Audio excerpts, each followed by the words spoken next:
Welcome to Furniture Industry News. Today is Tuesday, July 28, 2026, and thanks for spending a few minutes with us. For the last couple of months, almost every episode has opened in Washington. Tariffs, trade policy, customs enforcement. Not today. This week, the industry itself did the talking. Roughly 36 manufacturer presidents, brand chief executives, and independent retail owners were asked a simple question. What is actually on your to-do list for the rest of 2026? Their answers are the most useful thing to come across our desk in a while, partly because of what they said and partly because of what almost none of them said. We will also cover new government data confirming furniture is the only retail sector in the red at the halfway mark, a surprising read on the split between high and low earners, a big betting refinancing, and what the Las Vegas market floor says about where mattress margin is headed. Let's get into it. Start with those 36 executives, because when that many leaders answer independently and land on the same short list, that tells you where the real constraint sits in this business. Here is what did not show up. Almost nobody said they were waiting for interest rates to come down, or for housing to turn, or for the consumer to feel better before making a move.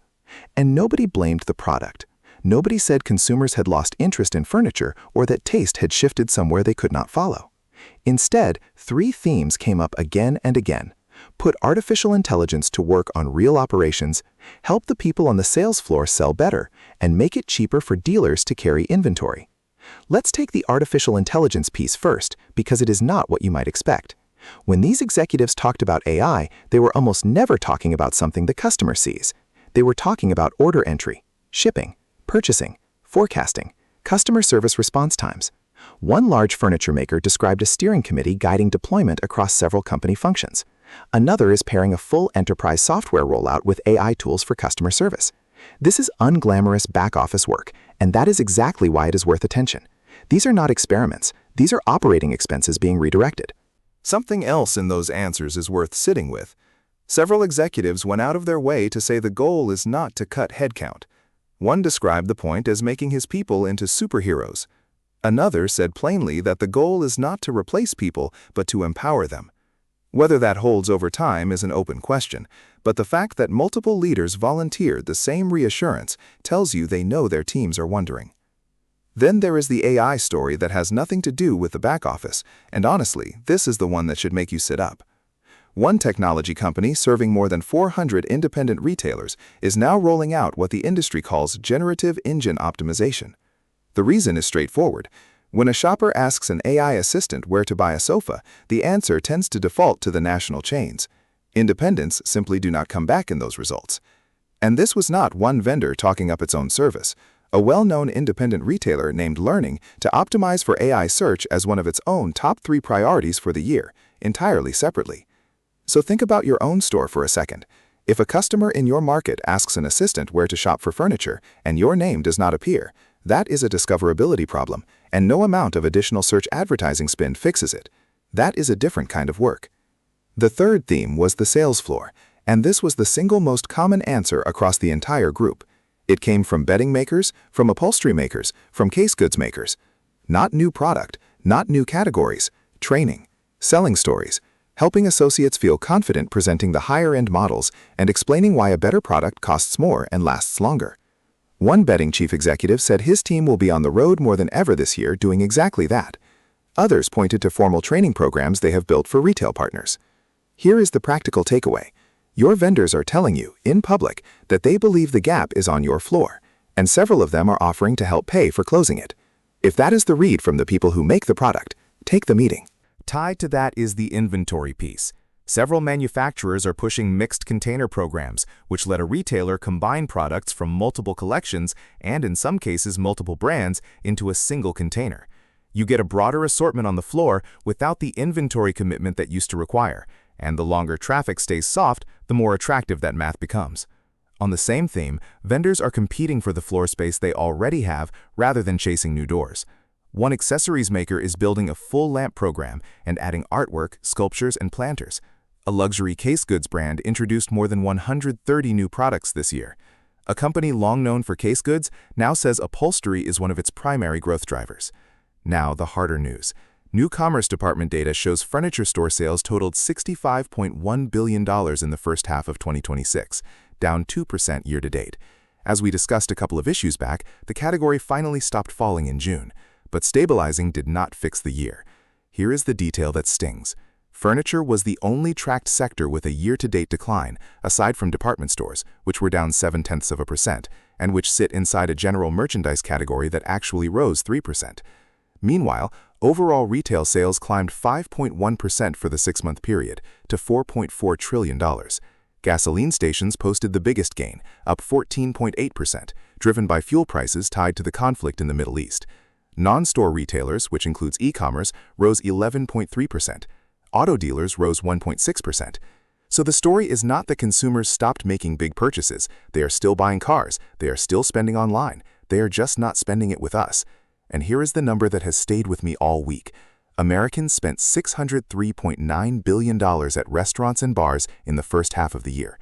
That is more than $100 billion above what they spent at grocery stores.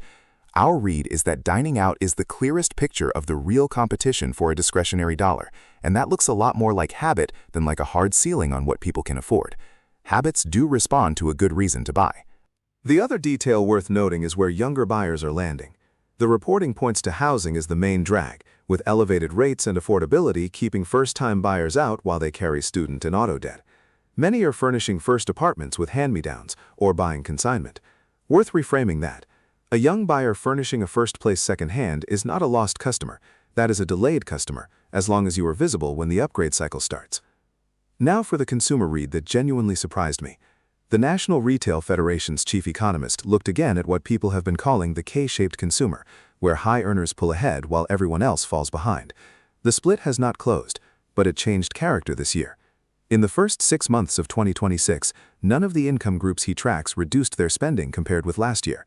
That is a real break from 2025, when many lower income segments posted outright declines. Higher spenders still drive most of the growth, but the lower deciles are not far behind anymore. And here is the part that matters for anyone selling a sofa. Discretionary spending grew 3.9% year-over-year, while spending on essentials grew only 2%. People are spending on what they want faster than on what they need. That pattern normally shows up when the economy is running hot and people feel confident, not when sentiment is weak and gas prices are high. Even more striking, discretionary spending outpaced staples in 6 of the bottom 8 spending deciles. So if your instinct over the last 2 years has been to write off the value shopper, this data argues against it. The catch is timing, and it is a real catch. The Economist credits tax refunds for part of this, and cites analysis showing that higher gasoline prices will completely offset the refund benefits sometime between July and August. Add in soft wage growth and sticky inflation, and the second half may not look like the first. So the window for converting that willingness to spend is the next several weeks, not the fourth quarter. If your plan is to hold your strongest value offer until Labor Day, it's worth asking whether that timing still makes sense. And if your assortment has quietly drifted upmarket through 2 years of soft traffic, your entry price points may be exactly where the near-term demand is sitting. Briefly on the finance side, the parent company of Tempur Sealy, mattress firm, and Dreams amended its $2.9 billion senior secured credit facilities, which include a $1.7 billion revolver and a $1.2 billion term loan. The amendment frees up $700 million in liquidity, used to pay down part of another loan, cutting expected annual interest expense by about $5 million. Balance sheet housekeeping does not usually make this show, but the timing is interesting. It is happening while the same company pursues the $2.5 billion components acquisition we covered in June. Lenders extending maturity says something about how the credit market views the biggest player in betting. In a category where one major betting retailer spent this year moving through Chapter 11 to a court-approved sale, financial flexibility is itself a competitive weapon. Last thing, and it connects back to where we started. At the summer market in Las Vegas, there is no single breakthrough product this season, just dozens of separate innovations pointing the same direction. Cooling by itself no longer differentiates a mattress, so vendors have moved to full climate management with active temperature regulation, airflow systems, and bases that move air along with the mattress. Wellness language is replacing comfort language, with products described in terms of spinal alignment, recovery, pressure relief, and circulation. Personalization keeps expanding through customizable firmness, split head designs, and programmable base positions. Natural materials like latex, wool, cotton, bamboo, and alpaca have moved from niche into premium positioning. And increasingly, the unit of sale is the whole system, the mattress paired with the base, the pillows, the protector, and the sheets. Every one of those is a margin story wearing product clothing. Each one gives an associate something to talk about besides a discount, and each one supports a higher ticket. As one industry editor put it, the companies generating the most excitement understand that shoppers wake up wanting a better night's sleep. Which brings us right back to the executives we opened with. All of that only pays off if the floor can actually deliver the story. Buying it at market and then not funding the demonstration back at the store is how these introductions end up on clearance. So that is the week. The industry is not waiting for the macro picture to clear. It is spending on operations, training, and being findable. If this was useful, please subscribe. Thanks for listening.